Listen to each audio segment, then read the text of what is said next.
ঢাকার কেরানীগঞ্জে এক মর্মান্তিক হত্যাকাণ্ডে উদ্ধার হয়েছে মা ও কিশোরী মেয়ের অর্ধগলিত মরদেহ। ঘটনাটি ঘটেছে কেরানীগঞ্জ মডেল থানার মুক্তিরবাগ এলাকায়। পুলিশ জানায় একটি পাঁচতলা ভবনের দ্বিতীয় তলায় গৃহশিক্ষিকা নুসরাত নূর জাহানের বাসা থেকে উদ্ধার করা হয় রোকেয়া বেগম বয়স 32 এবং তার 14 বছর বয়সী মেয়ে ফাতিমার মরদেহ।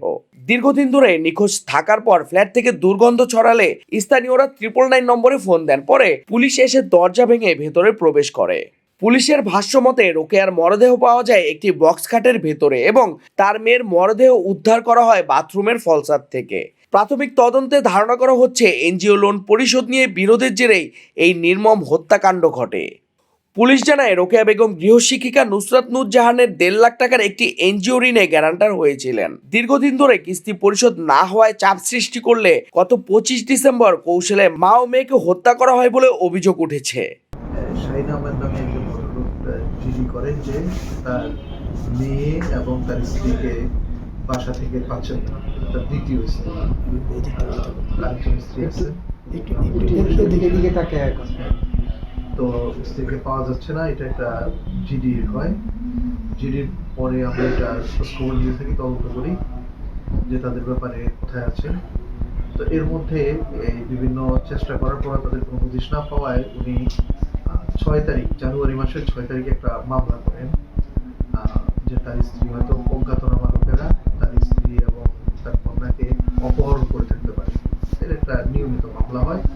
আমরা সেই নিয়মিত মামলা তদন্ত করি, সিডিআর, তথ্য প্রযুক্তি যা যা আমাদের আছে এইসব দিয়ে আমরা বিভিন্ন দিকে এটা তদন্ত করতে থাকি। তো গতকাল 6টার সময় 999 একটা কল আসে যে আপনার ডায়াবেটিক বাজারের পাশে এখানে একটা বাসা দিয়ে পচা গন্ধ আসছে। তো আমাদের লোকজন আয়ুষ সহ ওখানে গিয়ে দোতলায় একটা কক্ষ দেখা যায় যে কক্ষের খাটের নিচে একটা গলিত লাশ পাওয়া গেছে। তো ওই বাসায় আমাদের যে মামলা হয় সেই মামলার যে ভিকটিম যাদেরকে আমরা খোঁজ করতেছি তাদের ওই বাচ্চারই শিক্ষকের বাসা, এটা মহিলা শিক্ষিকার বাসা। তো পরে বাসায় 4 জনকে পাওয়া যায়, তারা 3 বোন এবং বড় বোনের হাজবেন্ড। 4 জনকে আমরা জিজ্ঞাসাবাদের জন্য থানায় নিয়ে আসি। তার আমাদের CID team, PBI, crime scene, তারা সবাই এটা ভিজিট করে, তথ্য প্রমাণ সংগ্রহ করে লাশ আমরা ময়নাতদন্তের জন্য 2টা লাশ পাওয়া যায়। একটা খাটের নিচে পাওয়া গেল, আর একটা হলো ফলসাদের উপরে মেয়ের লাশটা পাওয়া গেছে। ঘটনার পর গৃহশিক্ষিকা নুসরাত নূর জাহান এবং তার ছোট বোন মিমকে আটক করে পুলিশ। জিজ্ঞাসাবাদ শেষে হত্যাকাণ্ডে জড়িত থাকার অভিযোগে দুজনকেই আদালতে পাঠানো হয়েছে। নিহত রোকেয়ার স্বজনরা জানান গত 25 ডিসেম্বর থেকে মা ও মেয়ে নিখোঁজ ছিলেন। এ ঘটনায় তারা কেরানীগঞ্জ মডেল থানায় একটি জিডিও করেছিলেন। পুলিশ জানায় ঘটনাটি অত্যন্ত পরিকল্পিত এবং নৃশংস।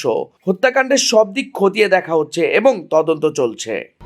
পরে জিজ্ঞাসাবাদের এক পর্যায়ে তারা ওই 2 বোন, বড় 2 বোন, একজন হলো মিম, তার বয়স হলো 22 বছর, আর তার বোন বয়স হলো 15 বছর। এরা দুজনে স্বীকার করে যে তারা আগে পাশাপাশি বাসায় ছিল, তখন তাদের বিভিন্নভাবে ভালো সম্পর্ক ছিল।